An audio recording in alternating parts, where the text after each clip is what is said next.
Eh bien bonjour, on se retrouve pour le deuxième tuto sur la gestion des devices sur le logiciel Prego.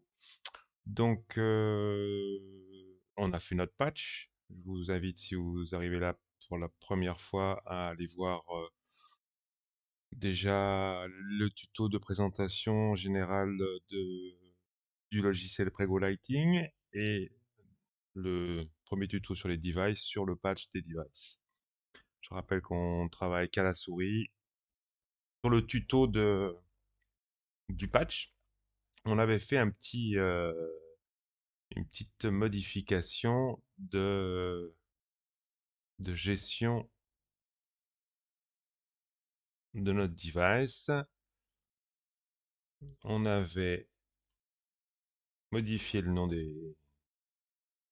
des couteaux et modifié aussi la gestion de la position de shutter au départ pour que, et nous allons le voir, pour que d'un seul coup, voilà, on est bien à 47, pour que d'un seul coup, ben, on ne se pose pas la question, c'est-à-dire que si on ouvre le tuto, les circuits, et qu'on va mettre de la couleur, alors on va, voilà, et qu'on va se mettre de la couleur. Donc clic droit, hein, je monte, je descends ma souris, clic droit, voilà. Donc effectivement, vous voyez, à partir du moment où on met de la couleur, ben, on n'a pas à se soucier du fait d'avoir ouvrir le shutter du strobe parce qu'il est déjà ouvert dès le départ. On va aller voir ce que je vous ai dit sur les couteaux. Vous voyez, d'un seul coup, ah, j'avais changé, donc bah là, oui, j'avais refait la disposition complète, donc shutter 1, rot 1, shutter 2, rot 2, shutter 3, voilà, rot 4, tiens. Il y a une petite modification, et ben alors on va en profiter, on va aller le modifier. Voilà. Donc là, je vais vous expliquer une petite chose supplémentaire. On a sur la gestion des couteaux, sur le device. Donc je vous ai dit théoriquement, hein, en fait, on est sur les données de Robé, par exemple, on démarre bien à 43 sur le shutter 1, comme c'est noté là, et voilà. Mais vous allez remarquer que en fait, si on va sur les valeurs de couteau, on a ici des idées. Et en fait, ces idées, eh bien, correspondent à comment on va gérer la- l'apparition sur cette fenêtre-ci. C'est-à-dire que là, d'un seul coup, on remarque qu'on a rotin, shut 1, shut 1, rot 1, shut 2, rot 2. Et en fait, ça correspond à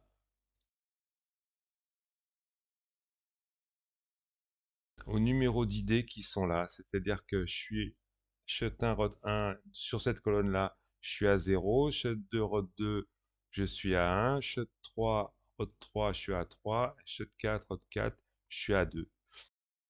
Bon, déjà, on va remettre tout ça à droit puisque on sait que chez Robé, on est bien en shut 1, shut 2, shut 3 dans l'ordre normal.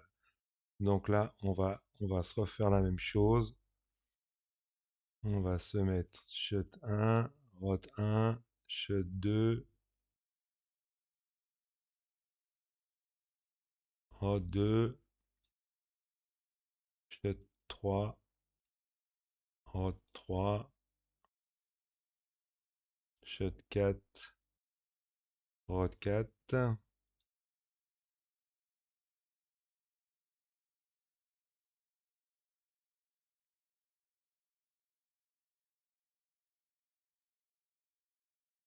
2,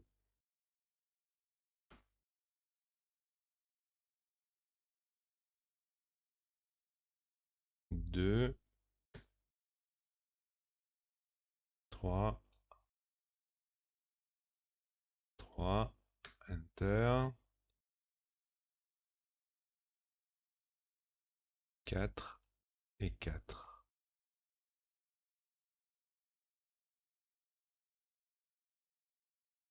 0, 0, 1, 2, 2, 3, 3, 4, 4.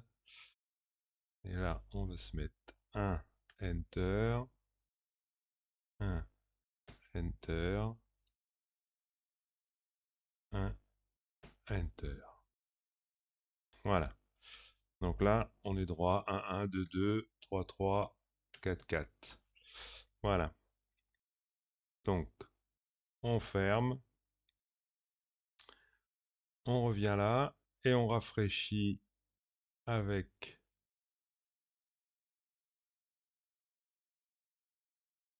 l'organisation des écrans. Et donc là, on a bien 1, 1, 2, 2, 3, 3, 4, 4 et la rotation. Donc, si je vais en laisser un seul, on a bien... Ah, pardon, je n'ai pas sélectionné. On a bien notre couteau, notre mouvement, notre couteau, notre mouvement, notre couteau, notre mouvement, notre couteau et notre mouvement. Voilà. Ça peut paraître rien, mais une fois que, là, je vais le dire, même, c'est pas un problème de console, c'est un problème de gestion de comment a été fabriqué le device. Et sur d'autres consoles, je viens d'avoir exactement le même problème, c'est-à-dire que les couteaux sont pas dans l'ordre, et moi j'aime bien qu'ils soient dans l'ordre parce que, voilà, en général, j'aime bien savoir où ils sont. Je sais que maintenant sur ma machine, là j'ai ma machine de phase, donc je sais qu'en douche, en position home, ben, j'ai le couteau 1 qui est en bas, le couteau 2 qui est à droite, et je tourne comme ça. Voilà. Voilà pour la gestion de la gestion de notre template pour pouvoir travailler dans de bonnes conditions. Donc, je vais faire un home sur tout. Donc dans le home, évidemment, j'ai la couleur qui est à 0. Donc ce que je vais faire, après ça c'est au choix en fonction de comment on aime travailler. Moi, je préfère pour travailler les avoir directement allumés. Donc on va faire un home de couteau. Donc je vais dans mes couleurs, je mets tout à 100. J'ai bien dans mon focus toutes les machines à 0, 0, 0. Les couleurs sont full. Ça c'est au choix.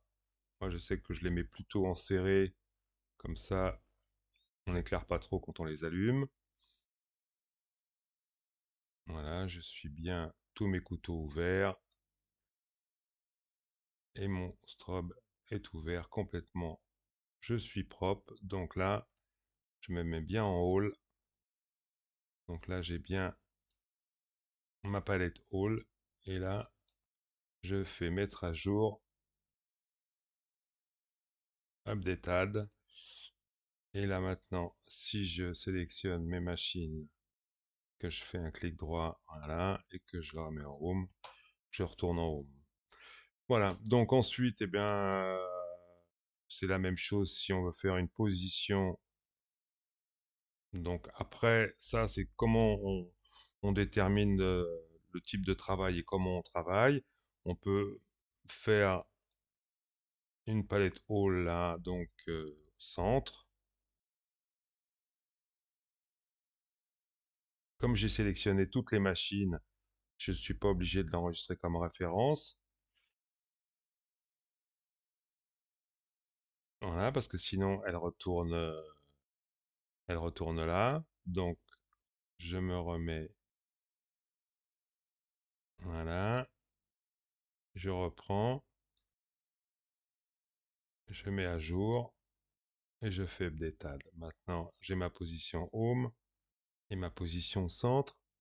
Ce que je vais faire dans capture, c'est que je vais mettre aussi un petit bonhomme au milieu.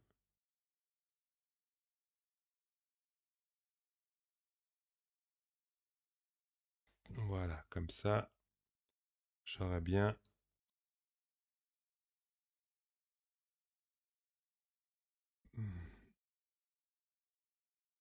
j'aurai bien mon petit bonhomme au milieu.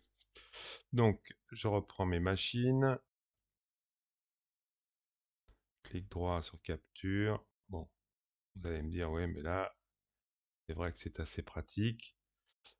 Je refais ma position. Donc là, j'ai ma machine qui est là. Si je fais là, je fais un home. Je suis retourné en position home. Donc et bien après, c'est effectivement la même chose avec toutes les palettes, que ce soit des palettes de focus, de color, de beam, hein. Si d'un seul coup, je vais sur mon bonhomme là, je pourrais prendre toutes. Je peux l'enregistrer seulement en focus. Donc là, je fais une création de palette. Je dis que ça c'est pomme jardin.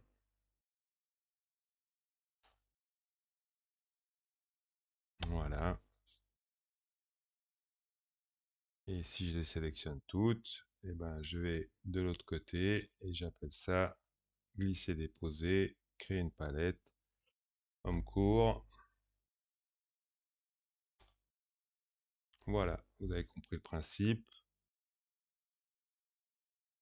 J'enregistre. On peut aussi, si d'un seul coup je me remets en home et que je remets toutes les machines en home, on peut aussi décider que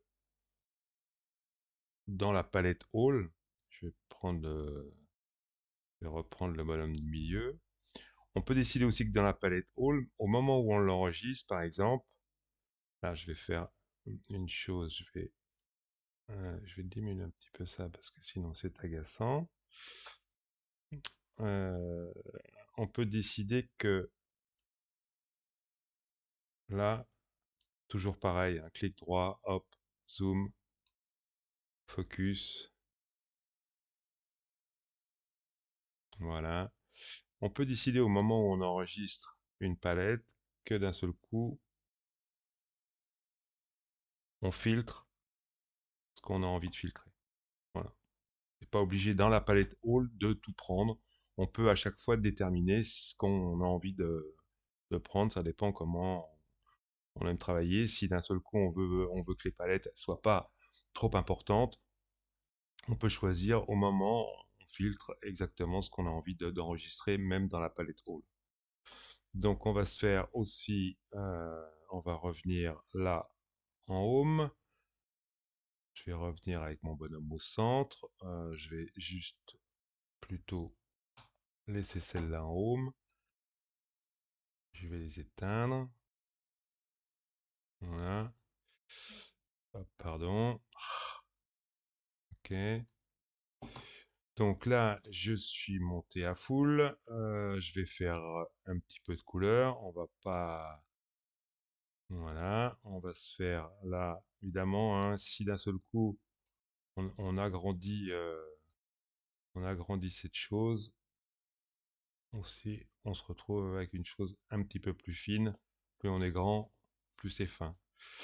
Euh, Là, je fais un clic gauche, hein, on se déplace le curseur comme on a envie de le déplacer. Donc, on va se faire juste quelques mémoires. Bon, là, j'avais aussi Donc, je me mets dans ma palette couleur, je glisse, je dépose, je crée une nouvelle palette. Là, comme j'en ai pris qu'un, je vais l'enregistrer comme référence. Je vais lui dire que c'est du rouge. Vous voyez, de la même manière, en fait, on peut aussi filtrer les informations, même quand on ne travaille que dans la palette de type couleur. Donc, hop, comme ça, là maintenant, si je monte ça, j'ai, vous voyez, le carré qui s'affiche en vert. Si d'un seul coup, je, je sélectionne tout, j'en vois que celui-là. Là, je vais le mettre en bleu. Je vais revenir là et je vais lui dire, ça, c'est du bleu. Si je ne mets pas référence, pour vous faire voir, bleu, j'enregistre automatiquement celle-là, je peux la mettre en rouge ou en bleu. Et là, d'un seul coup, c'est grisé parce que comme je ne l'ai pas enregistré en référence, que j'ai enregistré que avec le circuit 2, d'un seul coup, ben, automatiquement, il me la propose pas. Donc, ce que je fais, c'est que je recommence, je mets à jour, je fais référence et je fais updated. Et maintenant, toutes les machines peuvent être en bleu sans problème. Voilà. Donc, bah, hein, c'est toujours pareil, hein, on choisit, on fabrique ce qu'on veut. Si d'un seul coup, hop, j'éteins ça, je prends la 4, je viens sur ce bonhomme-là, je vais dans mon BIM et je fais une grande valeur.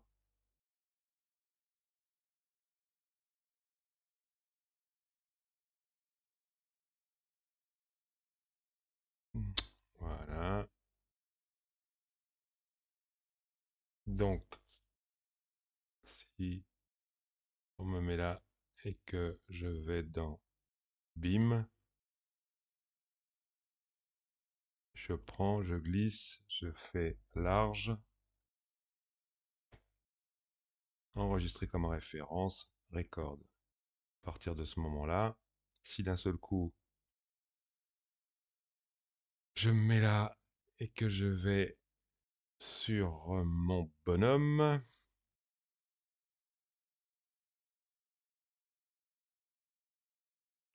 donc là j'avais fait une palette haut donc avec tout serré. Si maintenant je prends ça et que je me dis je veux large, automatiquement je garde la position et j'élargis. Voilà, jusque là tout est normal. Quoi vous dire, bah, j'ai fait un tuto sur la gestion des looks, donc je vous passe